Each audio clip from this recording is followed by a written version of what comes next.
Welcome back to Easy Medico by Dr. Memuna. Today we will discuss chapter 23, that is spleen, pancreas and liver. So start from spleen. Spleen basically largest lymphatic organ है.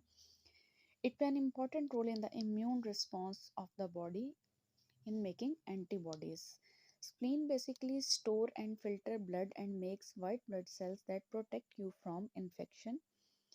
इसके अलावा it control the level of red blood cell, white blood cell and platelet and remove old and damaged red blood cell.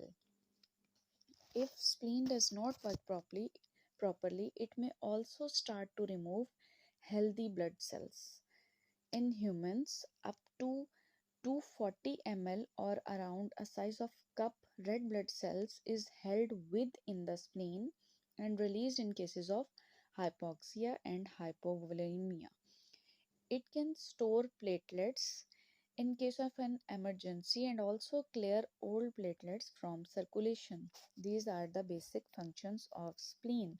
So इसकी location भी हमारे लिए उतनी ही importance है because in case of splenomegaly when spleen is enlarged, normally spleen जो है वो palpable नहीं है हमारे एब्डोमेन के एग्जामिनेशन में, बट अगर इसका साइज इंक्रीज हो जाता है तो ये हमें हम कर सकते हैं इसको ड्यूरिंग एब्डोमेन एग्जामिनेशन.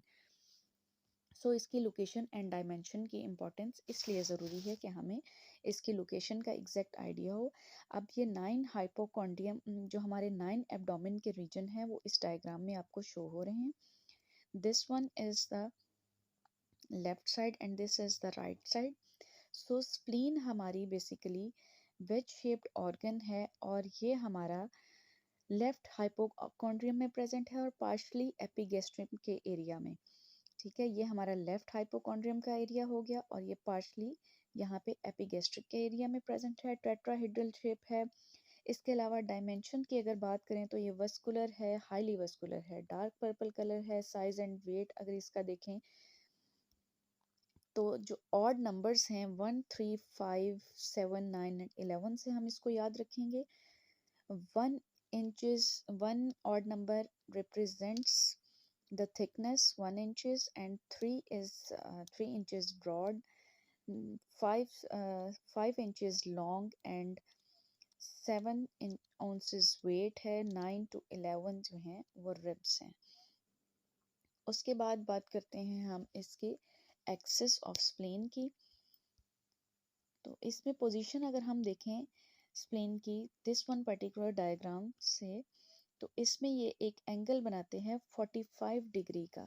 ठीक है, हॉरिजॉन्टल प्लेन में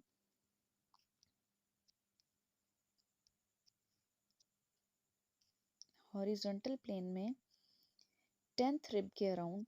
ठीक है, ये है लेफ्ट साइड, ये है right side.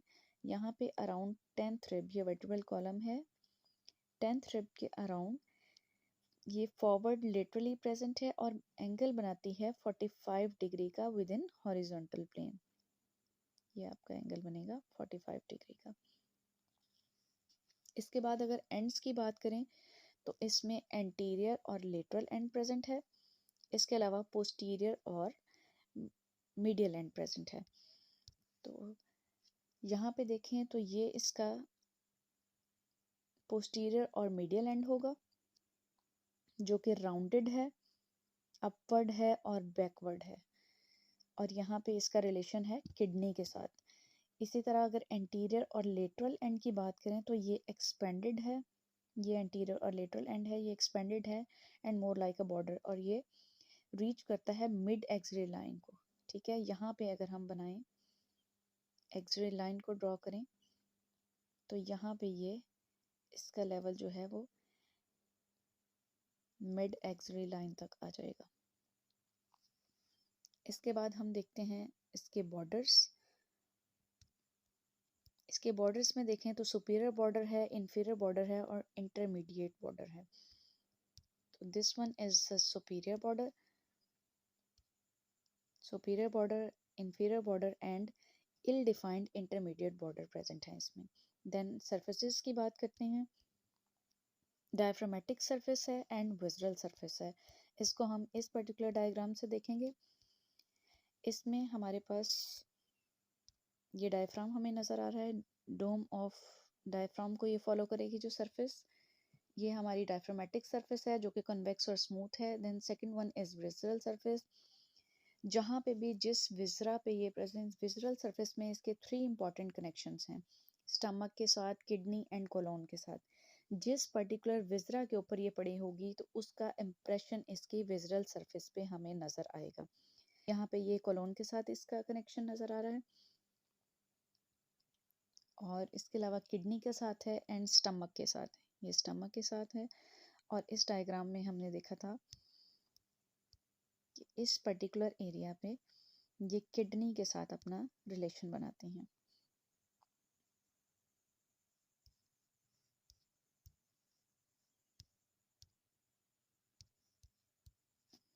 This one diagram,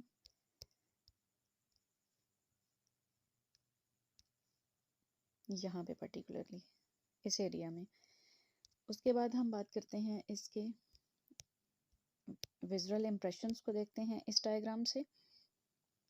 इसमें देखें आपको गैस्ट्रिक इम्प्रेशन नज़र आ रहा है, रेनल इम्प्रेशन नज़र आ रहा है, कोलिक इम्प्रेशन भी नज़र आ रहा है। This one renal impression, gastric impression and colic impression. ठीक है, हम बात करते हैं अबाउट एंगल्स। तो इसमें 2 एंगल्स प्रेजेंट होते हैं, antero basal angle and postero basal angle. This one diagram, इसे देखते हैं हम, antero basal angle and postero basal angle.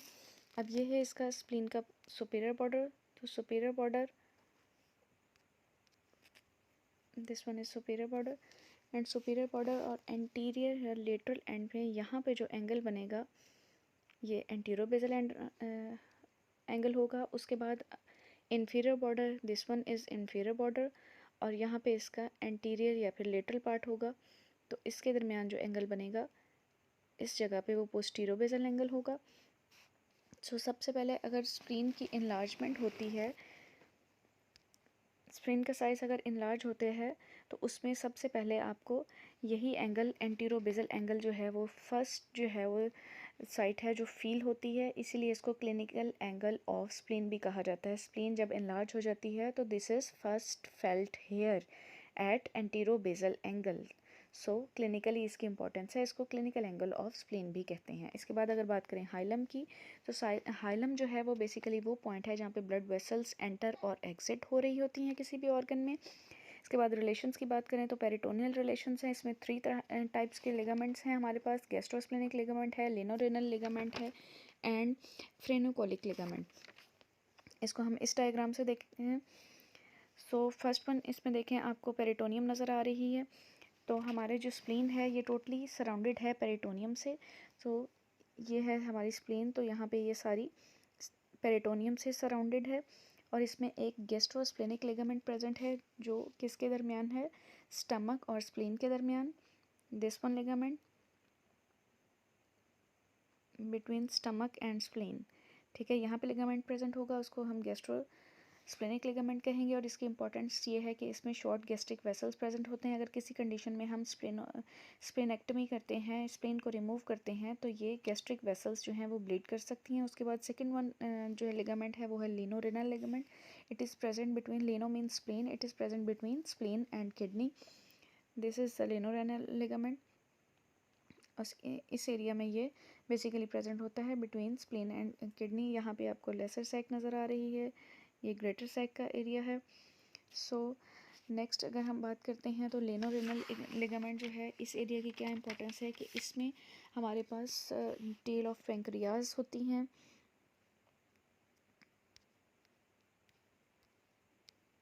Tell of pancreas present हैं, स्प्लेनिक वेसल्स प्रेजेंट होती हैं, लिम्फ नोड्स हैं, लिम्फेटिक्स एंड सिंपैथेटिक नर्व्स वगैरह प्रेजेंट होती हैं। सो अगर किसी सर्जरी में अगर टेल ऑफ पेंक्रियाज जो है वो उस अफेक्ट होती है, इंजरी होती है किसी इस एरिया की, लिनोरेनल लिगामेंट अगर अफेक्ट होता है, तो यहाँ पे important structure tail of pancreas present है, जिसमें बेसिकली बीटा सेल्स होते हैं जिसके जो अफेक्ट होते हैं और डिक्रीज़ करते हैं किसको, इंसुलिन प्रोडक्शन को, देन जो है वो कॉज करते हैं डायबिटीज़। उसके बाद लास्ट वन लिगामेंट की बात करें तो फ्रेनोकोलिक लिगामेंट। ठीक है, phrenic means diaphragm and colon के दरमियान बेसिकली ये लिगामेंट प्रेजेंट होता है, और ये सपोर्ट करता है बेसिकली स्टेबल करता है स्प्लीन के एंटीरियर पार्ट को। इस डायग्राम में अगर हम देखें तो यहाँ पे ये कोलोन प्रेजेंट है और यहाँ पे डायफ्राम है।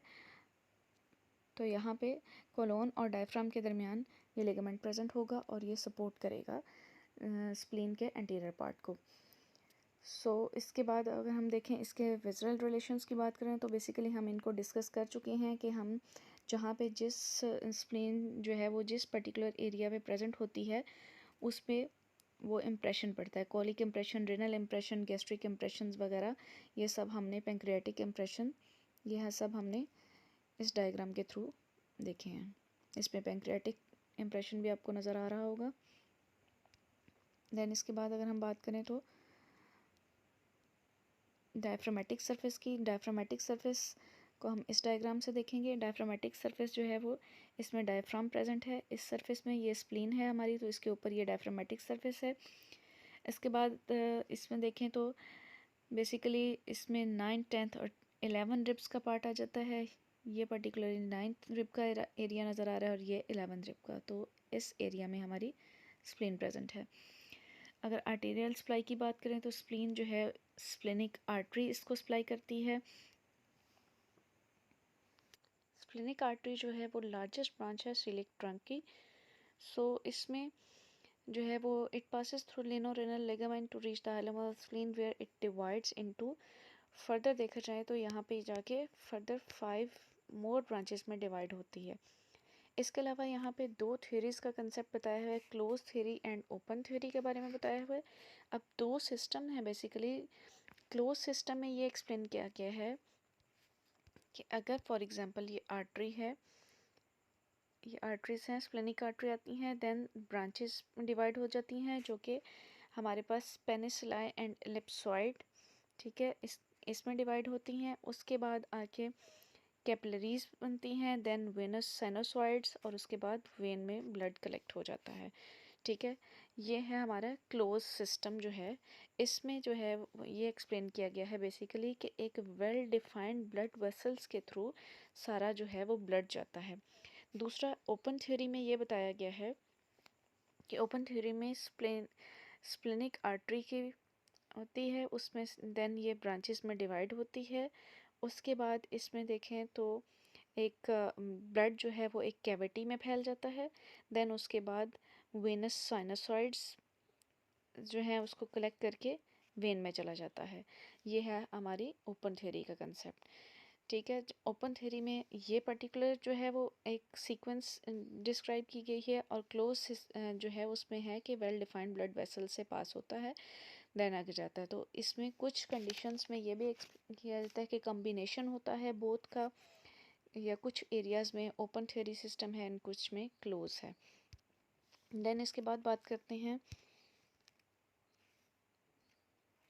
स्प्लीन जो है इसके अलावा भी कुछ जो हैं वो स्प्लीन के अलावा भी कुछ एरियाज़ में ये ब्लड सप्लाई करती हैं, न्यूमरस ब्रांचेस, जिसमें हमारे पास हैं पेंक्रियाज का एरिया है।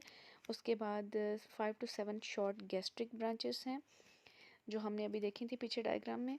उसके बाद है जी लेफ़्ट गैस्ट्रो एपिप्लोइक आर्टरी, ठीक है।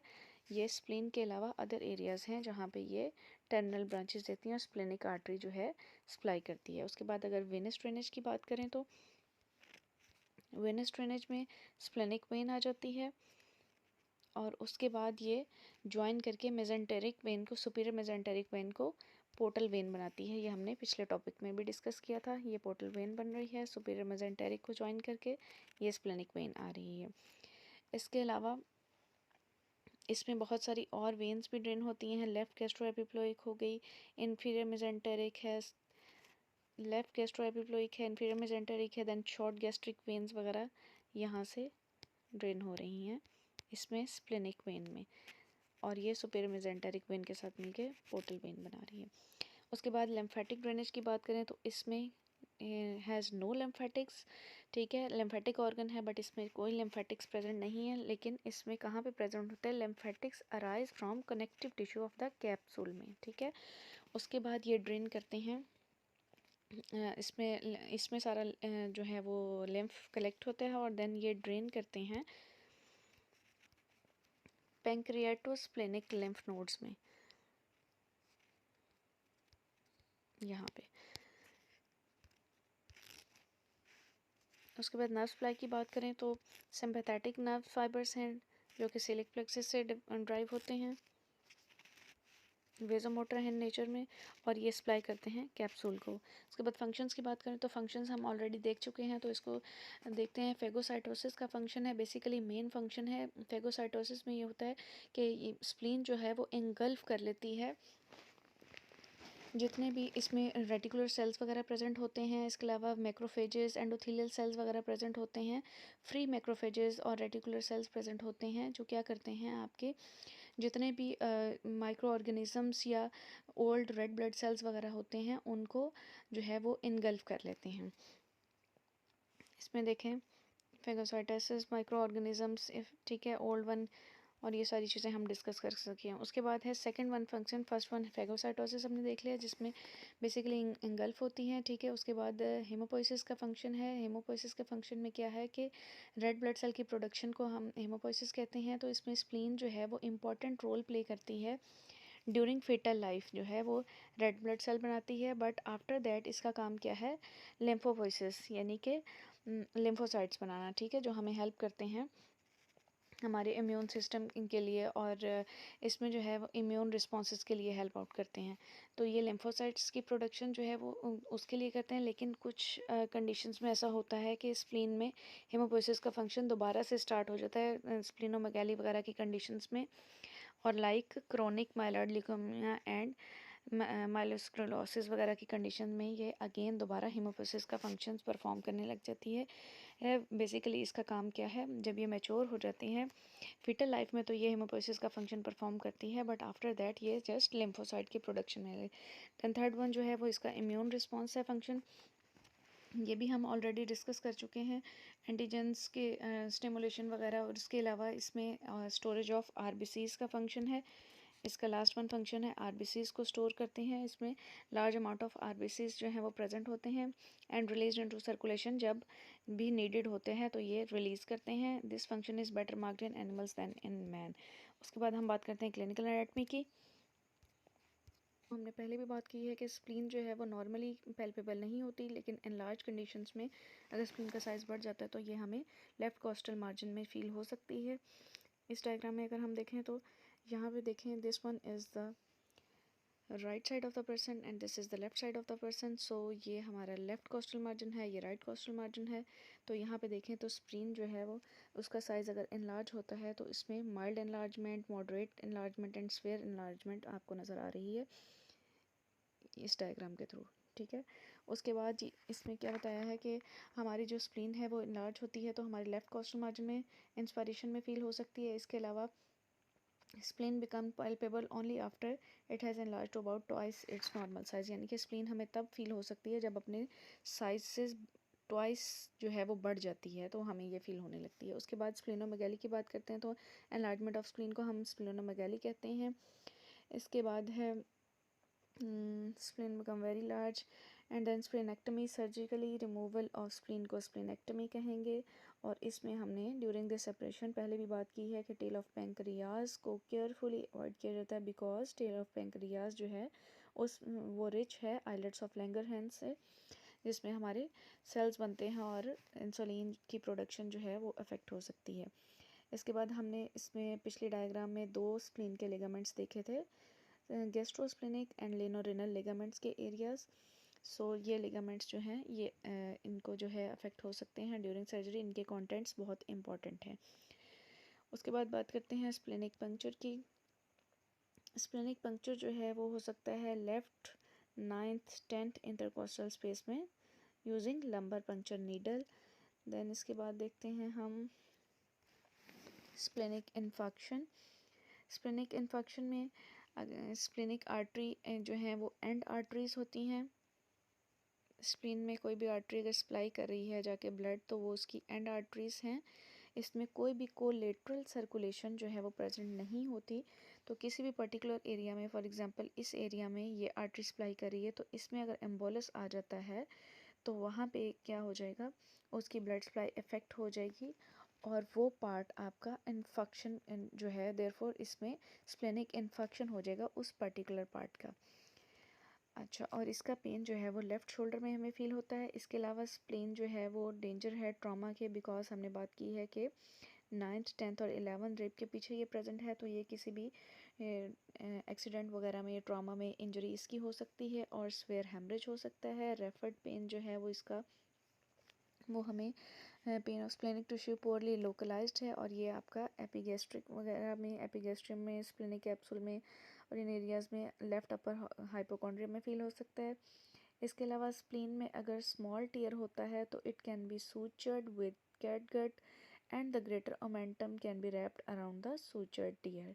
उसके अलावा पार्शियल स्प्लीनेक्टमी भी हो सकती है, मतलब जितनी स्प्लीन का पार्ट अफेक्टेड है उसको हम उतना रिमूव कर सकते हैं, उतने सेगमेंट को हम रिमूव कर सकते हैं। So one segment can be remove according to the state of spleen. उसके बाद after splenectomy spleen can be cut into small pieces. अगर हम स्प्लीनेक्टमी करते हैं, स्मॉल पीसेस में कट करके इम्प्लांट किया जा सकता है within the greater omentum, ताकि उसकी जो वेस्कुलराइजेशन है और स्प्लीन सर्वाइव कर सके, और इसमें it does function of producing antibodies, इनके इसमें एंटीबॉडीज़ बनती रहें। ठीक है, फैगोसाइटोसिस वगैरह का जो फंक्शन है वो ऑल दो अफेक्ट हो जाता है, यानी कि जो हमने पीछे बात की है कि डिफरेंट माइक्रो ऑर्गेनिज्म वगैरह को या रेड ब्लड सेल को ये खा जाती हैं, इनगल्फ कर लेती हैं। ठीक है, जब वो ओल्ड हो जाते हैं रेड ब्लड सेल्स वगैरह, तो हम इसमें क्या करते हैं कि स्प्लीनेक्टोमी हो जाती है, तो इसमें हम उसको स्प्लीन को स्मॉल पीसेस में कट करके इम्प्लांट कर सकते हैं ग्रेटर ओमेंटेड में, ताकि उसका जो फंक्शन है एंटीबॉडीज़ प्रोड्यूस करने का वो जो है वो परफॉर्म करते रहे। इसके अलावा बेंटिस डिजीज़ जो है ये chronic congestive enlargement of spleen है, resulting in premature destruction of RBCs. इस कंडीशन में क्या होता है, नॉर्मली आरबीसीज जो है उसकी लाइफ 120 डेज़ होती है, तो इसमें उसके बाद उसकी एज ओल्ड होने के बाद ये अपना फंक्शन परफॉर्म करती है, स्प्लीन जो है उसको खा जाती है, ओल्ड वन आरबीसीज को इनगल्फ कर लेती है। तो इस कंडीशन में क्या होता है कि आरबीसीज को अभी मेच्योर होने से प्री मेच्योर एज में ही उसको बिफोर 120 डेज़ ही ये जो है वो इसको इनगल्फ कर लेती है, तो इस कंडीशन को हम बेंटिस डिजीज़ कहते हैं।